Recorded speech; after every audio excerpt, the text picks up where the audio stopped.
Ipatutupad na simula ngayong araw ang maximum suggested retail price sa karning baboy sa mga palengke sa Metro Manila.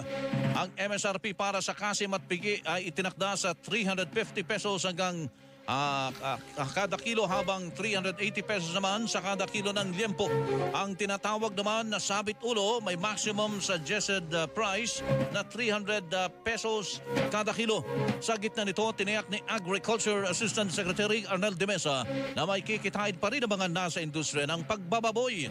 Anya, mahigit sa isang buwan ang konsultasyon tungkol sa MSRP na sinang-ayunan ng lahat mula sa mga pork producer, mga biyahero hanggang sa mga retailer. It was a unanimous decision na ito yung presyo, 350 at 380, base na rin sa mga ongoing cost structure. Halimbawa sa mga producers, they agreed na from 250 dati yung farm gate, bubaba na siya ng 220 hanggang 230, and then yung sa cost structure ng biyahero,